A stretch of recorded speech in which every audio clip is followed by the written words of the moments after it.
जी, तो स्टूडेंट्स ये रही हमारी प्रॉब्लम नंबर 2.49 जिसमें वो कहता है कि find the power supplied by each source in the circuit. यानी कि ये जो आपको सर्किट दिया गया उसके अंदर जो सोर्स मौजूद है उनके जो वो पावर सप्लाई कर रहे हैं वो आपने फाइंड आउट करके देनी है। तो देखो इनके अंदर सिर्फ दो ही सोर्सेज मौजूद है, एक ये वाला करंट सोर्स, एक ये वाला करंट सोर्स। तो अगर मैं चाहता हूँ कि मुझे इनकी मतलब के स्टूडेंट्स क्या मालूम हो जाए, इनकी पावर मालूम हो जाए, तो आपको पता है मैंने आपको बताया था अगर करंट सोर्स हो या वोल्टेज सोर्स हो तो उन दोनों के केसेस में पावर का एक ही फार्मूला होता है, वोल्टेज इनटू करंट। तो मुझे इनके वोल्टेज मालूम करने होंगे। और एक और बात बताता चलूँ, पैरेलल में हमेशा वोल्टेज सेम होते हैं, यानी कि अगर मैं टोटल वोल्टेज मालूम कर लूँ इस पूरे सर्किट के तो उतने ही वोल्टेज 4 मिली एम्पेयर के क्रॉस होंगे, उतने ही वोल्टेज 2 मिली एम्पेयर के क्रॉस होंगे। ठीक है, मेरी बात को समझ रही हो ना? तो देखो जरा गौर करो। पहले तो मैं इक्विवेलेंट करंट निकालूंगा, यानी कि टोटल करंट कितनी है, आई टी के नाम से चले निकालते हैं।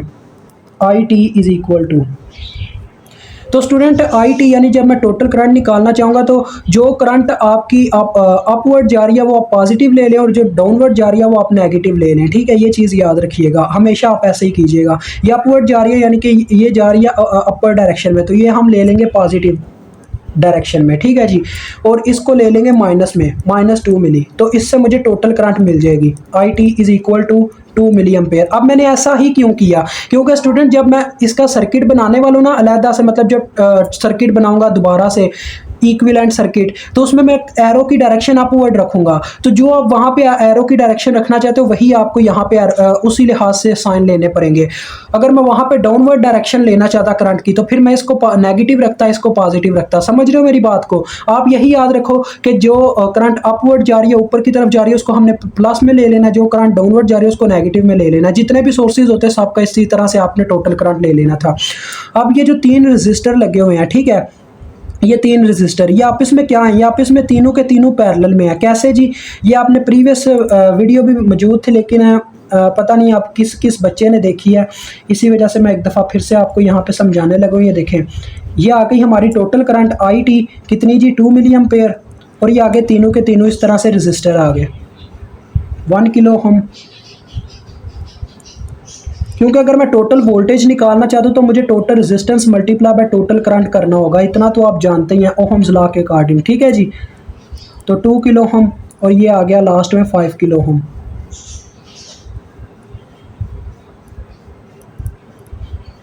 तो देखो ये तीनों के तीनों किस तरह से पैरेलल में मैं कह रहा हूँ, क्योंकि पैरेलल की ये निशानी होती है कि उनका अपर और लोअर टर्मिनल कॉमन होता है। तो ये देखो स्टूडेंट्स, इन तीनों का जो अपर और लोअर टर्मिनल है वो यहाँ पे कॉमन हो रहा है, अपर लोअर टर्मिनल। ये देखो 5 किलो ओम का यहाँ पे 2 किलो ओम के साथ, और यहाँ पे अपर टर्मिनल ये साइड पे भी। ठीक हो गया जी, ये अपर और लोअर 5 किलो ओम का यहाँ से कॉमन हो गया, और 1 किलो ओम का देखो कहाँ से कॉमन हो रहा है, इस साइड से। यानी कि इनके सेंटर में कोई रजिस्टर मौजूद नहीं है, डायरेक्ट ये देखो आपस में कनेक्टेड है इस जगह पे। ये तीनों के तीनों पैरेलल में है। अगर आप 2 से ज़्यादा रजिस्टर्स का पैरेलल लेना चाह रहे हो ना तो उसका आपके पास पता क्या फार्मूला होता है? उसका फार्मूला आपके पास कुछ यूँ होता है, 1 ओवर टोटल रेजिस्टेंस यानी जो आप निकालना चाहते हो इज इक्वल टू, इसी तरह से आपका बटे में रखना पड़ता है 1 ओवर, ये हमारे पास आ जाएगा this resistance 1K plus 1 over 2K plus 1 over 5K, ये आपके पास फार्मूला आएगा। समझ रहे हो ना मेरी बात को? यानी कि सबको इस तरह से आपने बटे की फॉर्म में लिख देना, ये फार्मूला होता है अगर आप इस तरह से रेजिस्टेंस इक्विवेलेंस 2 से ज़्यादा का लेना चाह रहे हो।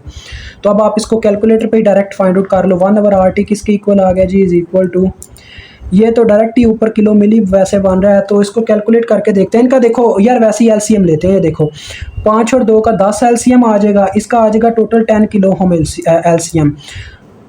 एलसीएम तो आप लेना जानते ही होगे, अब ये ना हो गया अब ये भी ना जानते हो। अब ये क्या है जी, ये देखो यहाँ पे हमारे पास 1K मौजूद है, तो 1K को अगर 10 से ज़रब दें तो अब 10K आता, तो ऊपर 10 आ जाएगा, ये चक्कर होता है। इसी तरह इधर 5 आ जाएगा। एलसीएम लेना तो आप जानते होगे, अगर नहीं पता तो यार कैलकुलेटर पे कैलकुलेट कर लेना जिन्हें नहीं पता।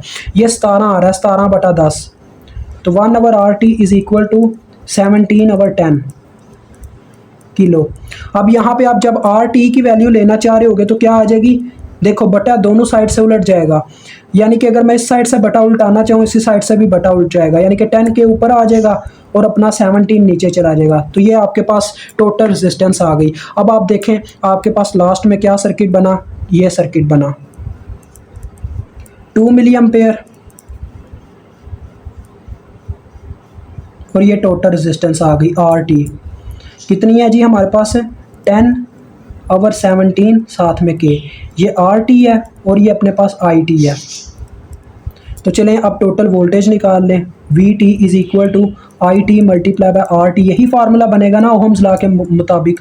तो टोटल करंट कितनी है 2 मिली मल्टीप्लाई बाय 10/17 K। तो आपके सामने ये क्या होगा जी, K और मिली कैंसिल हो जाएंगे और ये 20/17 वोल्टेज आ जाएंगे।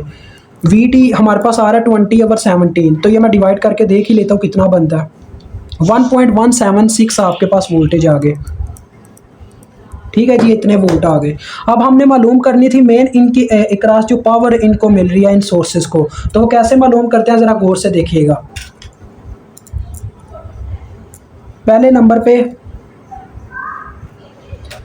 तो स्टूडेंट आप पावर फाइंड आउट करने लगे हैं, तो देखें पावर पहले फाइंड आउट करते हैं 4 मिली एम्पेयर के क्रॉस। ठीक है जी, 4 मिली एम्पेयर, क्योंकि ये पैरेलल में वोल्टेज सेम होते हैं। इसका मतलब यहाँ पे जितने भी रेसिस्टर हैं, जितने भी करंट सोर्सेज हैं, सब के लिए वोल्टेज कितने हैं 1.176, क्योंकि पैरेलल में वोल्टेज सेम होता है।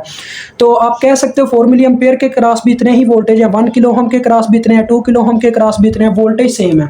ठीक है, तो पावर का फार्मूला तो आप जानते हो क्या होता है, voltage multiply by current VI। ठीक है जी, तो जो करंट अपवर्ड जा रही थी जिसे आपने वहाँ पे पॉजिटिव लिया था, यहाँ पे भी आपने उसे ही पॉजिटिव लेना है। तो पहले वोल्टेज की वैल्यू 1.176, करंट की क्या वैल्यू है जी 4 मिली। अब ये प्लस में क्यों आई है, क्योंकि ये अपवर्ड जा रही थी, ऊपर की तरफ इसका एरो था। तो अब आप इसको मल्टीप्लाई दे के देख लो कितनी वैल्यू आ जाती है आपके पास पावर की। तो ये मेरे पास आ जाती है 4.704 मिली वाट। अब ये प्लस में आ रही है स्टूडेंट, प्लस में जो पावर आती है वो तो पावर अब्जॉर्ब्ड होती है। अगर हम इसको लिखना चाहते हैं सप्लाई की फॉर्म में, तो हमें क्या करना होगा, इसको देखो माइनस से मल्टीप्लाई, मतलब कि माइनस माइनस 2 माइनस से मल्टीप्लाई देते हैं और एक माइनस को सप्लाई की फॉर्म में लिखने के लिए इस्तेमाल कर सकते हैं। देखो मैं मतलब क्या कहना चाह रहा हूँ, 2 माइनस से इसे मैं मल्टीप्लाई करवा दूंगा। ठीक है जी,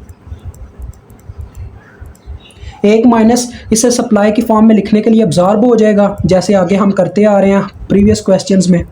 यहाँ पे एस आ जाएगा और ये बता देगा कि ये माइनस इतनी पावर सप्लाई हो रही है। ठीक है जी, क्योंकि वैसे तो आपको पता ही है सप्लाई हमेशा माइनस अब्जॉर्ब करती है। उसने पूछा हुआ कि ये कितनी पावर सप्लाई कर रहे हैं, जबकि आंसर अब्जॉर्ब में आ रहा है, इस वजह से हमने सप्लाई में लिखने के लिए ये इस चीज़ का इस्तेमाल किया। अब 2 मिली एम्पेयर वाले के लिए पावर इस्तेमाल फाइंड आउट करते हैं। तो उसके लिए भी वोल्टेज मैंने आपको बोला हर एक के लिए इक्वल है, तो वोल्टेज तो वही आ गए, लेकिन अब बात होती है कि करंट प्लस में आएगी या माइनस में आएगी। देखो उसकी डायरेक्शन थी डाउनवर्ड, तो ये माइनस में लिखी जाएगी, तो -2 मिली आ गया। ठीक है जी, अब 2 से ज़रब दे के देखो कितना आ जाता है ये हमारे पास स्टूडेंट बन जाता है -2.352 मिली वाट। अब देखो इसके साथ माइनस आया ना, ये माइनस अब्जॉर्ब होकर इसको सप्लाई लिखवा देगा, P2 मिली एम्पेयर इनटू सप्लाइड, और ये माइनस आपने हटा देना, ये वाला। समझ गए हो, ये मेन कहानी है। तो ये आपका क्वेश्चन हल।